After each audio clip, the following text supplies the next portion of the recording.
Hi friends, Deepu cooking ಚಾನಲ್ಗೆ ಸ್ವಾಗತ. ನಾನು ಇವತ್ತು ಹೊಸದಾಗಿ ಯೂಟ್ಯೂಬಲ್ಲಿ ನಾನು ಕುಕ್ಕಿಂಗ್ ವೀಡಿಯೋಗಳು ಮಾಡಬೇಕು ಅಂತ ನನಗೂ ಆಸೆ ಇತ್ತು.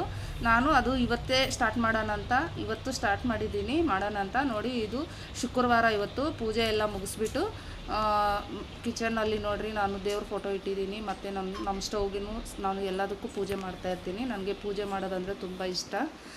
ಅದೇ ಥರ ನೋಡಿ, ಇವಾಗ ನಾನು ಸ್ವೀಟ್ ಮಾಡ್ಬೇಕು ಅಂದ್ಕೊಂಡಿದ್ದೀನಿ. ಗಸಗಸೆ ಮತ್ತು ಏಲಕ್ಕಿ ತೊಗೊಂಡಿದ್ದೀನಿ.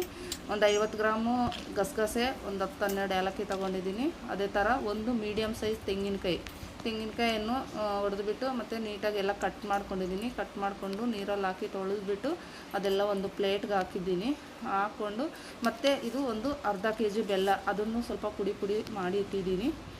ಆಮೇಲೆ ಅದನ್ನು ಕೊಬ್ಬರಿ, ಗಸಗಸೆ, ಏಲಕ್ಕಿ ಎಲ್ಲ ಒಂದು ಮಿಕ್ಸಿ ಜಾರ್ಗೆ ಹಾಕ್ಕೊತಾ ಇದ್ದೀನಿ.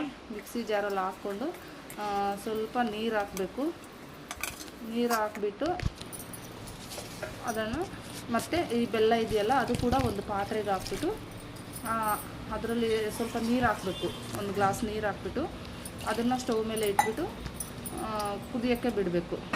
ಅಲ್ಲಿ ಕುದಿಯೋಕ್ಕೆ ಇಟ್ಬಿಟ್ಟು ಆಮೇಲೆ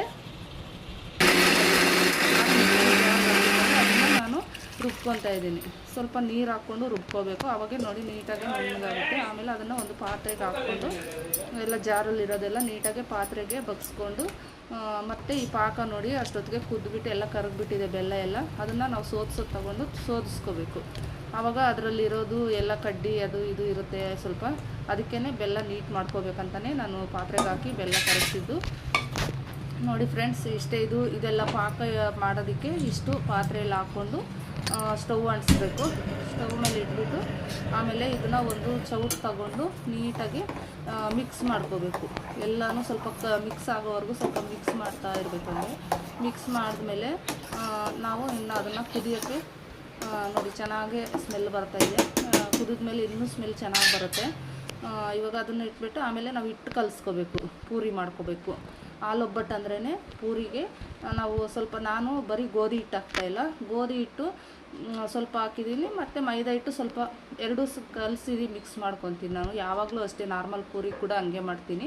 ಹಿಂಗೆ ಕಲಿಸ್ಕೊಂಡು ಆಮೇಲೆ ಲಾಸ್ಟಲ್ಲಿ ಸ್ವಲ್ಪ ಎಣ್ಣೆ ಕೂಡ ಹಾಕ್ಕೊಂಡು ಮಿಕ್ಸ್ ಮಾಡಿಕೊಂಡು ನೋಡಿ ಅಷ್ಟೊತ್ತಿಗೆ ಪಾಕ ಕುದೀತಾ ಇದೆ. ಸ್ಮೆಲ್ ಗಮ್ ಅಂತ ಬರ್ತಾಯಿದೆ. ಆಮೇಲೆ ಒಂದು ಕಡಾಯಿ ಇಡಬೇಕು. ಸ್ಟವ್ ಮೇಲೆ ಇಟ್ಬಿಟ್ಟು ಕಡಾಯಿಗೆ ಎಣ್ಣೆ ಹಾಕಬೇಕು. ನೋಡಿ, ನಾನು ಎಣ್ಣೆ ನಿಮಗೆ ಎಷ್ಟು ಬೇಕೋ ಅಷ್ಟು ನಿಮ್ಮ ಕ್ವಾಂಟಿಟಿಗೆ ತಗ್ಗ ಹಾಕ್ಕೋಬೇಕು. ನಮ್ಗೆ ಎಷ್ಟು ಬೇಕೋ ನಾನು ಅಷ್ಟು ಹಾಕಿದ್ದೀನಿ. ಹಾಕ್ಕೊಂಡು ಮತ್ತೆ ನೋಡಿ ಪೂರಿ ಲಟ್ಟಿಸ್ಬೇಕು. ಇದು ಲಟ್ಸೋವಾಗ ನಾವು ಹಿಟ್ಟು ಹಾಕ್ಕೊಂಡು ಲಟ್ಸ್ಕೊಂಡ್ರೆ ನೀಟಾಗಿ ಬರುತ್ತೆ. ಆದರೆ ನಾನು ಈ ಹಿಟ್ಟು ಹಾಕ್ಕೊಂಡು ಲಟ್ಸಿದ್ರೆ ಎಣ್ಣೆ ಎಲ್ಲ ಸ್ವಲ್ಪ ಗಲೀಜಾಗುತ್ತೆ, ಚೆನ್ನಾಗಿರಲ್ಲ, ಎಣ್ಣೆ ಎಲ್ಲ ಕಪ್ಪಗಾಗುತ್ತೆ ಅಂತ ಹೇಳ್ಬಿಟ್ಟು ನಾನು ಸ್ವಲ್ಪ ಆಯಿಲ್ ಹಚ್ಕೊಂಡು ನಾನು ಪೂರಿಯನ್ನು ಲಟ್ಟಿಸ್ತಾ ಇದ್ದೀನಿ. ಅದಕ್ಕೆ ಹಂಗೆ ಹಾಕಿದ್ರೆ ಎಣ್ಣೆ ಎಲ್ಲ ಸ್ವಲ್ಪ ನೀಟಾಗಿರುತ್ತೆ.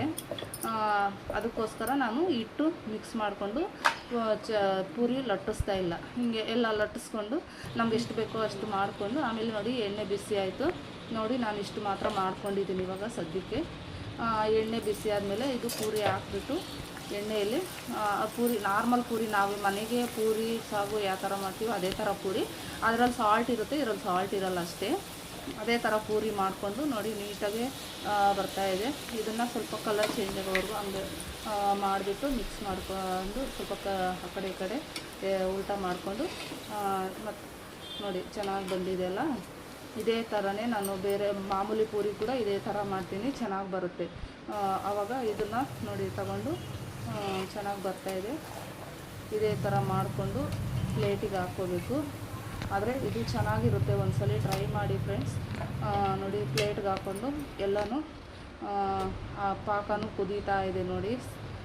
ಎಲ್ಲ ಪೂರಿ ಎಲ್ಲ ನಾನು ಮಾಡ್ಕೊಂಡು ಇಟ್ಕೊಂಡಿದ್ದೀನಿ. ಇದನ್ನು ಒಂದು ಪ್ಲೇಟಲ್ಲಿ ಹಾಕ್ಕೊಂಡು ಪಾಕವನ್ನು ನಾವು ಅದ್ರ ಮೇಲೆ ಹಾಕ್ಕೋಬೇಕು. ನೋಡಿ ಈ ಥರ ಹಾಕ್ಕೊಂಡು ಸ್ವಲ್ಪ ಹೊತ್ತು, 1-2-3 ನಿಮಿಷ ನೆನೆಯೋಕ್ಕೆ ಬಿಟ್ಟರೆ ನೆನೀತೈತೆ. ತುಂಬ ಚೆನ್ನಾಗಿರುತ್ತೆ. ಅಂದರೆ ತುಂಬ ಹೊತ್ತು ನೆನೆದ್ರೂ ಮೆತ್ತಗೆ ಇರುತ್ತೆ. ಆದರೆ ಇದು ಚೆನ್ನಾಗಿರುತ್ತೆ, ಟೇಸ್ಟು ಚೆನ್ನಾಗಿರುತ್ತೆ. ಒಂದ್ಸಲ ಟ್ರೈ ಮಾಡಿ ನೋಡಿ, ನಿಮ್ಗೆ ಯಾವ ಥರ ಬಂದಿದೆ ಅಂತ ಹೇಳಿ. ಕಮೆಂಟ್ ಮಾಡಿ, ಶೇರ್ ಮಾಡಿ, ನಮ್ಮ ಚಾನಲ್ನ ಸಬ್ಸ್ಕ್ರೈಬ್ ಮಾಡಿ. ನೀವು ಫುಲ್ ಸಪೋರ್ಟ್ ನನಗೆ ಕೊಡಬೇಕು ಅಂತ ನಾನು ಬಯಸ್ತಾ ಇದ್ದೀನಿ. ಯಾಕಂದರೆ ನನಗೆ ಗೊತ್ತಿರೋ ಪ್ರಕಾರ ಪ್ರತಿಯೊಂದು ನನಗೆ ಗೊತ್ತಿರೋ ಕುಕ್ಕಿಂಗ್ ಐಟಮ್ಸ್ ಎಲ್ಲ ನಾನು ಮಾಡಿ ಹಾಕ್ತೀನಿ. Thank you friends, thank you so much.